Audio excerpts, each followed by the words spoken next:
I was just thinking about what Jeff said at the start about the technical little thing of, it's a bit like dueling banjos, a bit in it, trying to get one to work with the other one.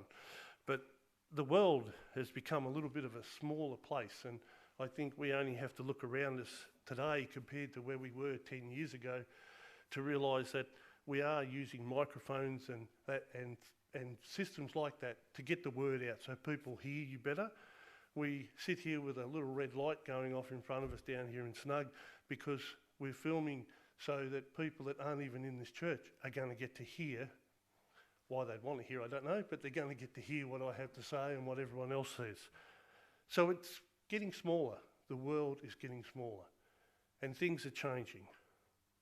But this weekend, we do something that smaller world is still desperately in need of. And that is we start Project Compassion in all our Catholic parishes, our schools and our agencies throughout not only Tasmania, but the whole of Australia.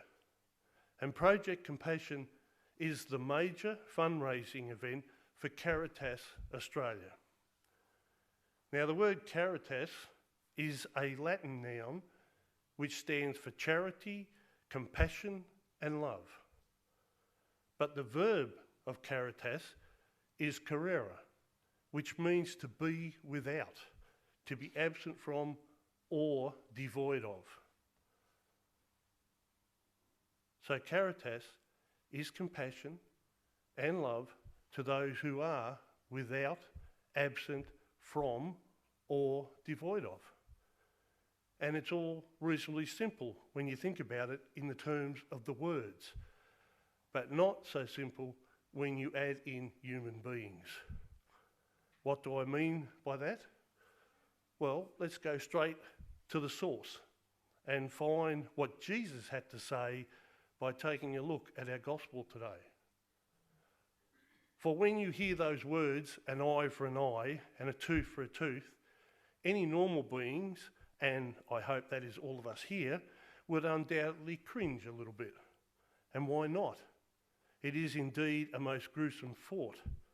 But what about the thought that would run through your mind if you knew for certain that what you have done to someone else would automatically mean you would receive the exact same treatment, or as Jesus said, an eye for an eye? So thinking about this for just a moment then allows us to reflect on the very next line in our gospel when Jesus says, offer the wicked man no resistance. And then he makes this outrageous statement by saying, if anyone hits you on the right cheek, offer him your left one as well.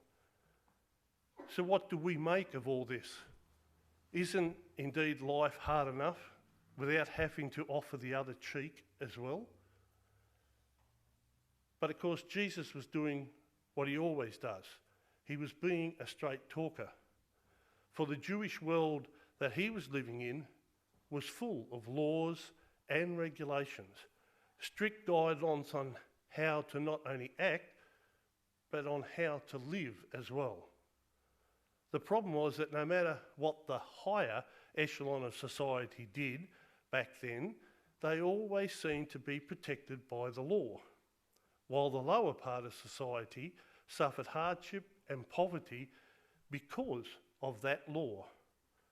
So Jesus was reminding them that the law system was supposed to be equal to everybody. In fact, that no matter who you are, where the law was to be equally imposed, it was to be done on everyone. Now, it's an ideal that societies have been grappling with for time everlasting. And if you look around you today in this, our great big world, that smaller world we all live in, there is no doubt that we are still grappling with it. And there's also no doubt that we, on our own, cannot change the whole world. We can only do our bit. And this is what Project Compassion is all about. To give you an idea, let us look at two scenarios. The first is, and I'm sure everyone's done this over their lifetime, is when you and your friends go out to a party at a friend's house, and during the evening you come to notice a person who is standing in the corner of the room away from everyone else. So you wander over to say hello, to be sociable. You come to the realisation that they are completely underdressed for the occasion and they don't feel like they should be there, which makes them feeling quite cold and quite miserable. And upon discussion, you find out that they just can't afford to be going out to parties, to be buying new clothing, to be part of it, yet they still want to be there.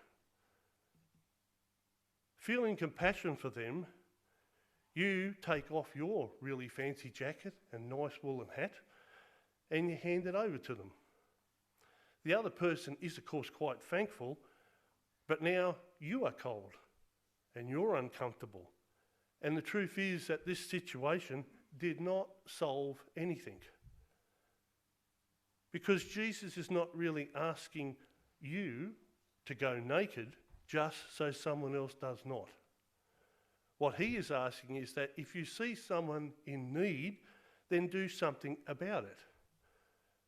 I think his exact words were, give to anyone who asks, and if anyone wants to borrow, do not turn away. So what about the other scenario, where you do also go over and communicate with the person in the corner, but instead of handing over your clothing, you invite them over to meet your friends, to join your group. You immediately have already raised their self-pride, and as you get to know them, you and your friends find ways you may be able to help them find a better place in the world. That person becomes part of that supporting community that ends up making the whole community stronger. And the amazing thing is, it does not matter if they are an enemy or a friend, because they are all equal in God's eyes and therefore should be equal in our eyes as well.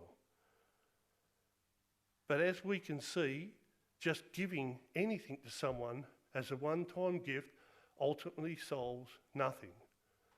The old saying, and a good one that goes, that if you give a fish to someone, they will eat well tonight. But if you give them a rod and teach them to fish, then they will eat well tonight and every other night. And this is what Project Compassion is all about.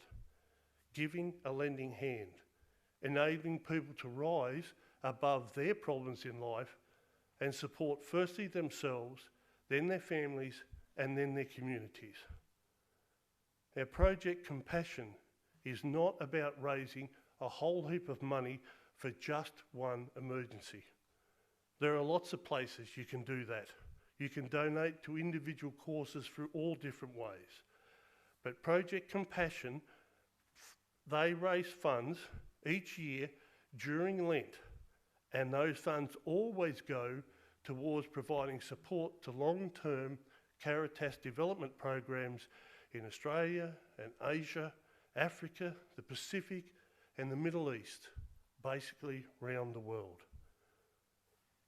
Now, there were a couple of years ago, there was one particular Caritas story that brought home to me personally the importance of Project Compassion. It was a young 12-year-old girl, 12 years old, and she was living in a hill village in the Philippines. And it was her job to walk 5 kilometres every morning before breakfast with a large empty drum on her head to the nearest water source and then bring it back full so her village community actually had water. She would do this again in the afternoon, and she did it each and every day. Our Caritas in the Philippines worked out a way of putting in a piping system to get a tap installed in the village, but even though the village had the labour to do it and they were keen to do it, Philippines Caritas did not have the means to supply equipment and expertise. So they contacted Caritas Australia, who then made available all the materials and expertise to put in a water line over 5 kilometres long. The result was nothing short of miraculous. The young girl went back to school and is now training to become the local nurse for her village, which they've never had before. The water has allowed for irrigation, so the food supply has become consistent and much more nutritious. Hygiene, through such things as washing and bathing, as you can imagine, rose dramatically. And all this because of one tap. This is something that I take, and most of us here would take for granted, in and around our houses every day of the week. But it happened all because people just like us listened to what Jesus was saying, that whether an enemy or a friend, we saw what was needed and we did something about it. We as a community gave another community our coats without going naked ourselves. We gave them opportunity to gain what we already take for granted. And Caritas is doing this in multiple locations all over the world, as well as right here in Australia. So I ask of you, over this coming Lenten period, to think about what Jesus said in the Gospel today, to give to anyone who asks, and if anyone wants to borrow, do not turn away. To do this in today's world is as simple as taking a small project compassion box home with you, or grab a set of envelopes. Maybe drop a donation in a box you see as you wander around different places.